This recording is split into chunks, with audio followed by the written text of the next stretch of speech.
press the bell icon on the YouTube app and never miss another update. तो अभी recently मुझे 4G LTE generation बोल के एक चैनल है, उसने मुझको क्वेश्चन किया मेरे एक वीडियो पे कि व्हाट इज़ रेडिएशन और what is radio activity, difference क्या है भैया।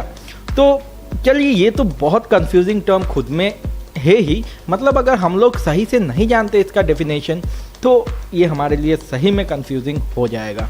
तो चलिए दोस्तों, आज इस वीडियो में हम लोग जानते हैं कि रेडिएशन क्या है और रेडियो एक्टिविटी क्या है और क्या डिफरेंस है इन दोनों में।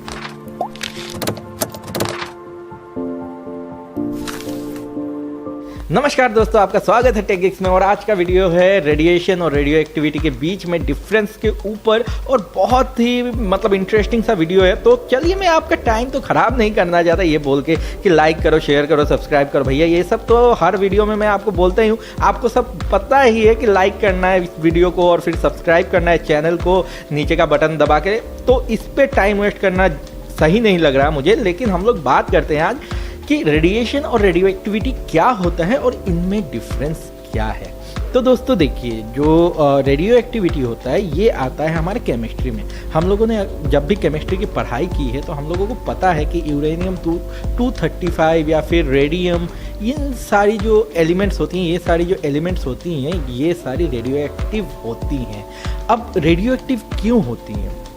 रेडियो एक्टिव ये इसलिए होती हैं कि एक एटम के अंदर होता है न्यूट्रॉन और प्रोटॉन। अब न्यूट्रॉन और प्रोटॉन का अमाउंट जो होता है वो इक्वल होता है, इसलिए बेसिकली वो एक एटम के अंदर में होती हैं और बैलेंस्ड सिचुएशन में होती है।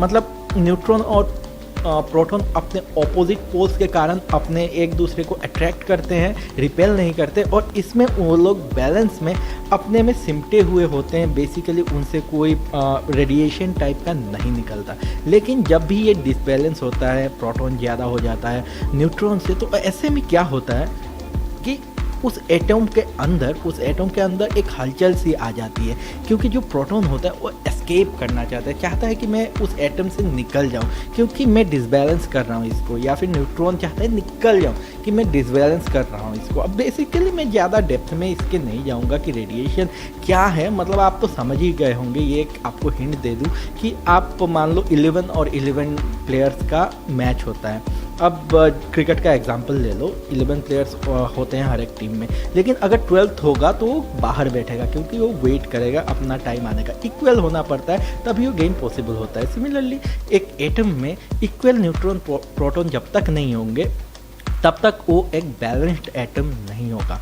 अब ऐसे में क्या होता है, जो एटम होता है वो बैलेंस करने के लिए प्रोटॉन्स को रिलीज करता है, मतलब प्रोटॉन्स उससे निकल जाते हैं। तो वही जो प्रोटॉन्स निकलते हैं वो अलग अलग फॉर्म में निकलते हैं, या तो alpha particles, gamma particles, beta particles, या फिर एक्स रेज, गामा रेज, या फिर आप कह लो इलेक्ट्रोमैग्नेटिक वेव्स। ये भी आ जाता है रेडिएशन के अंडर में। तो इसी को कहते हैं रेडिएशन। और रेडियो एक्टिविटी होता है जो वो डिके हो रहा है, मतलब जब प्रोटॉन्स एनर्जी को रिलीज कर रहे हैं, मतलब जो एटम है उससे बेसिकली जब प्रोटॉन्स रिलीज हो रहे हैं तब वो डिके हो रहा है। उसका हाफ लाइफ कहते हैं उसको। मतलब एक टाइम पे वो जो एलिमेंट है वो क्या होगा, अपने में चेंज हो जाएगा। मान लो से फॉर एग्जांपल पीरियोडिक टेबल की अगर हम लोग बात करें, हाइड्रोजन और हीलियम, तो हीलियम जब अपना प्रोटॉन छोड़ेगा तो एक एक करके हीलियम एटम्स जो हैं कन्वर्ट हो जाएंगे हाइड्रोजन में।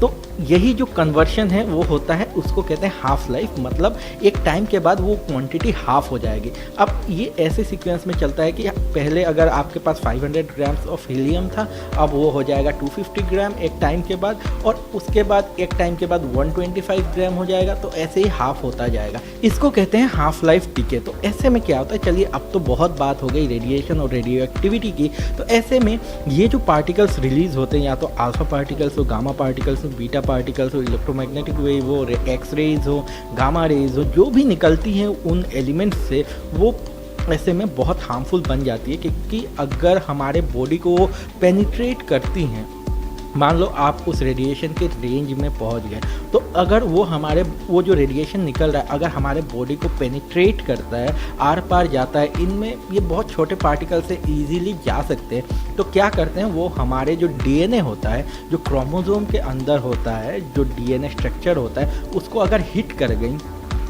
तो ओबियसली वो एक्साइट कर देंगे उस डीएनए में एक एलिमेंट को, जो एक्साइट होने के बाद हो सकता है रिएक्ट कर जाएगा किसी और एलिमेंट के साथ जो हमारे न्यूक्लियस में, सेल के न्यूक्लियस में प्रेजेंट है। तो ऐसे में हमारा जो डीएनए स्ट्रक्चर है वो चेंज हो जाएगा और ऐसे में ये पॉसिबल है कि वो एक कैंसर सेल बन जाए। तो इसी वजह से रेडिएशन के वजह से हमको कैंसर भी हो सकता है। तो इसलिए बहुत ज़रूरी है कि हम लोग रेडिएशन से दूर रहें।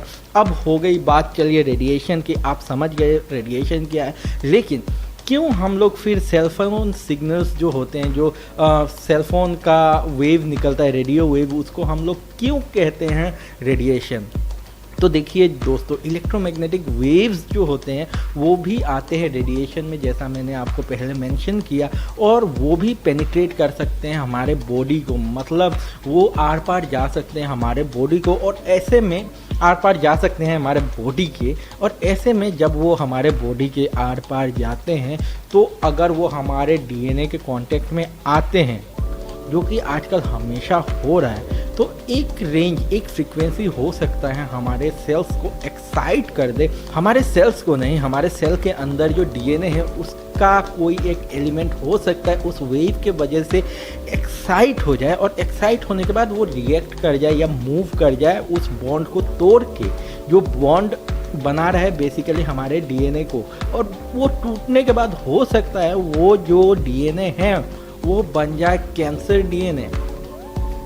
तो ऐसे में आपको कैंसर होने का चांस बढ़ जाता है। तो देखिए दोस्तों, अगर मैं आपको आसान भाषा में बताऊं कि रेडिएशन क्या है, तो बेसिकली ये एक एनर्जी है जो कोई भी एक पार्टिकल एमिट करती है अपने से, और जो पेनिट्रेट कर सकता है हमारे बॉडी को। अब अगर हम लोग बात करें लाइट्स की, तो वो हमारे बॉडी के आर पार नहीं जाते, लेकिन अगर हम लोग बात करें किसी भी इलेक्ट्रोमैग्नेटिक वेव की, तो वो भी एक रेडिएशन है जो कि जनरेट हो रही है किसी एक सेलफोन टावर से।